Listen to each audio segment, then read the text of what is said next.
Hi, it's Cherie Valentine. I'm back with Tappy Break for you today. So stop what you're doing, take a deep breath, and join me for the next 15 minutes or so and learn how to quiet that critical voice of yours. So I'm here every week at 11 o'clock. I am live. And for those of you who are Google Plus savvy, I actually open up the green room before and after the show, so you can come in and chat with not only me, but with some other fantastic entrepreneurs who show up, and we have some delicious, wonderful conversation.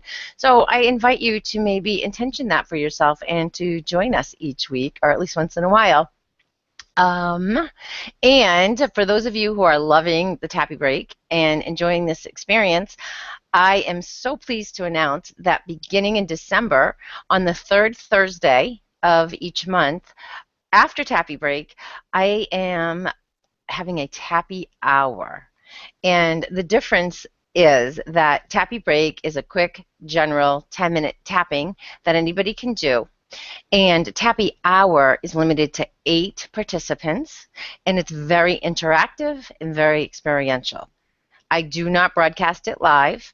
It is an opportunity for those who need a little bit more support in tapping to have that opportunity at a very, very low cost and to still receive the benefits of working in a group, the borrowed benefits that you receive in tapping in that way.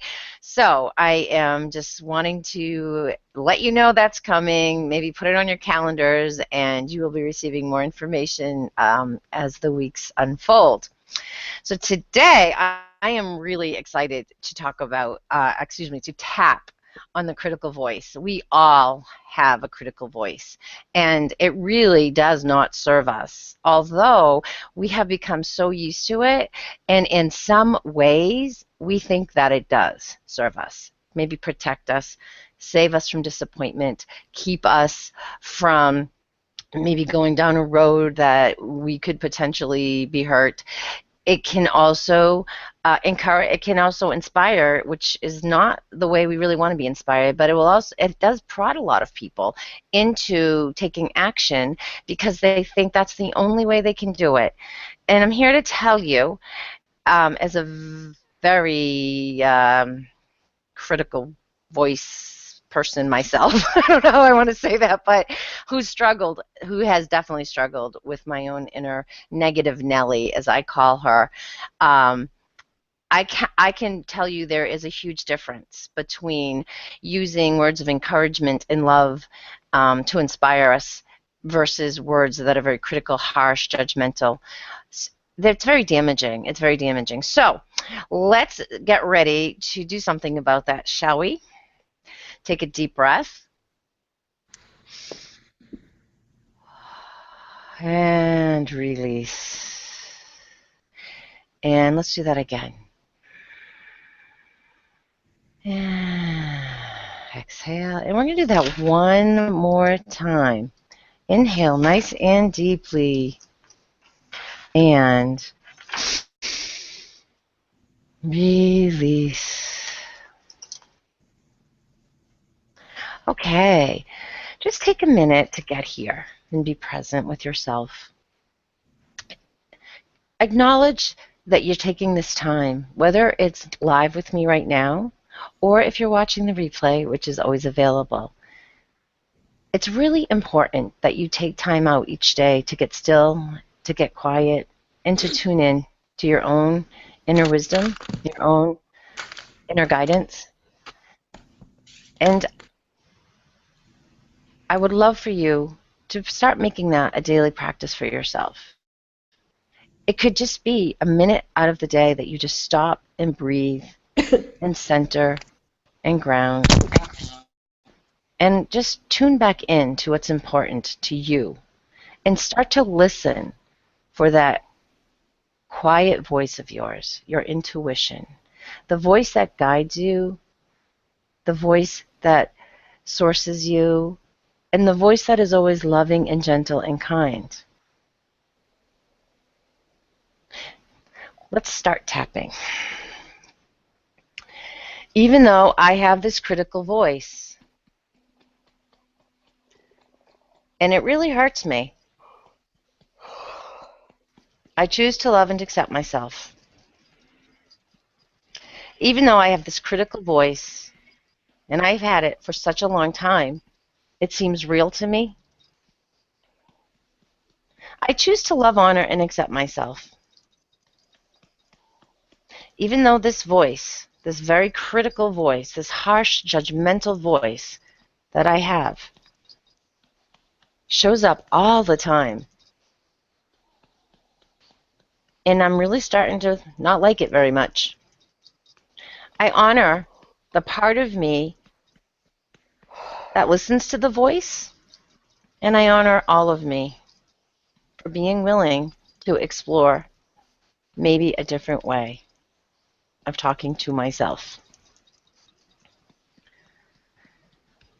I have this critical voice. This critical voice, it is so mean. It is so harsh. It is so judgmental. This voice is just so demanding.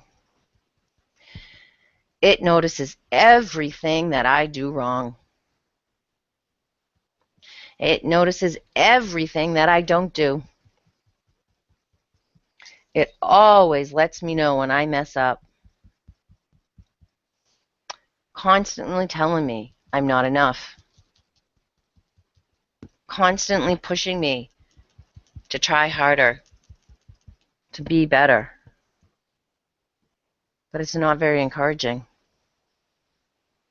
And this critical voice never notices when I do things well. This critical voice never acknowledges all that I've accomplished. This critical voice never encourages me. This critical voice really hurts. It hurts a lot. I'm so used to it. I think it's real. It's become part of me. But the truth is, it's just a voice.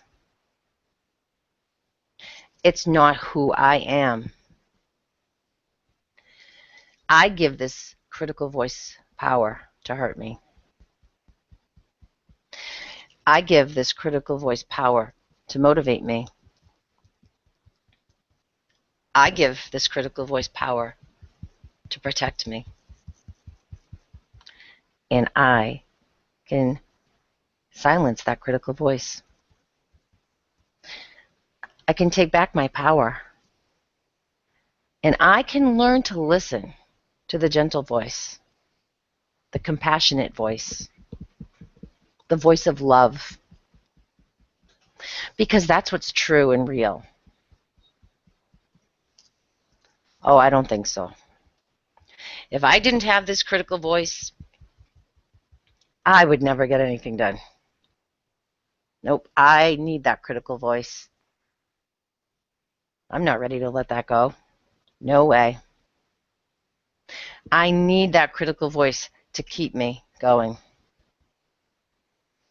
to keep me striving, to keep me working hard, to keep pushing me on. But that's such an old way of doing things. That's just not how I want to be anymore. I wonder what would happen if instead of criticizing myself, I acknowledged my efforts.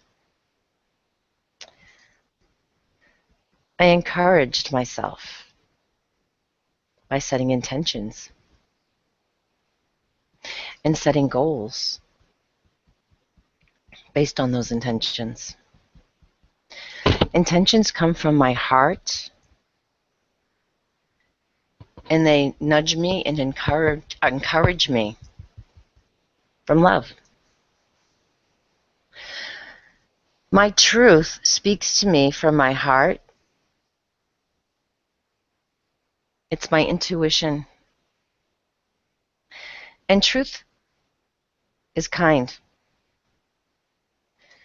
Intuition is gentle. It's firm, but it's encouraging. It's inspiring. It breathes life into your intentions. It brings life into goals. And I wonder if I could start feeling and being even more successful if I spoke kindly to myself instead of being critical. Even though I am so used to that critical voice,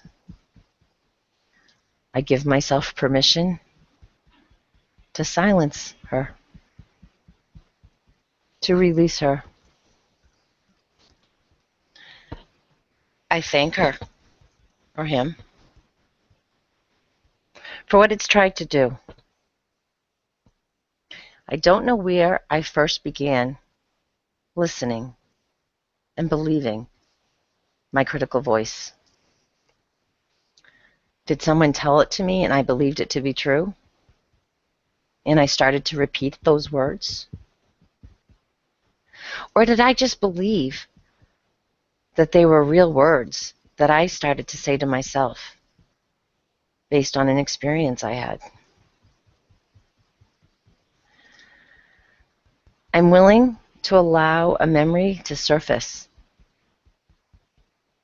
so that I can collapse all the energy that it holds for me in my critical voice. I choose to speak to myself differently. I choose to speak to others differently. I choose to be less critical, less judgmental, and to speak more from a loving space. I choose to let love guide my words and my thoughts. I choose to believe that I can be successful, productive, by being kind to myself, by speaking kindly to myself. I'm setting an intention right now to release the power I have given to the critical voice within me, to the critical thoughts I think. I'm releasing that power.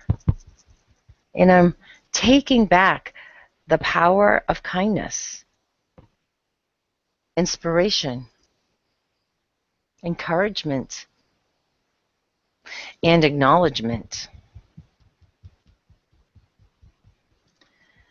I have the power to choose. And I am setting the intention to allow inspiration and love and encouraging words to fuel my passion, to fuel me to success. I no longer need harsh, critical words to protect me from failure or to motivate me to action.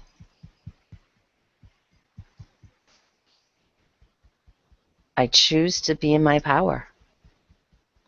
And love is far more powerful than criticism. I choose love. I choose success. I choose to become one of my own best buds and to speak to myself with the love and respect that I deserve. Take a deep breath. And let it out. Okay, you might want to do that a few more times. I've been tapping on this one myself quite a bit this week. And be aware of what shows up for you. Be aware if a memory did surface. Maybe you were spoken to harshly at one point in your life and you just thought that that was normal. And so it became a part of you. Tap on that experience specifically to let it go. Or maybe you realized that you had failed in some ways or you perceived it to be failures. And this critical voice is keeping you from repeating that. But here's the thing. Today's a new day. You start over. You write a new script. So tap on that disappointing failure and clear the energy and let it go. And come back and tap in all this positive, reinforcing, encouraging things for yourself. I wish you a fantastic day of encouragement. I offer you to make the choice to be your best friend and to start to speak to yourself with words of love and encouragement, affirmation, acknowledgement, and start to notice how your life shifts, how your business shifts, how things just grow and expand when you start to use words of love instead of criticism. Please join me every week, whether you join me live at 11 o'clock on Thursdays or you watch the replay. Either way, please join me. Please continue to tap. And please go to my website at cherievalentine.com and sign up for either my newsletter or for my meditations and audios that are there. And let's stay in touch. Let me know how you're doing. I'd love to know how you enjoy these tapping sessions. And whatever you do, don't stop tapping. See you next time.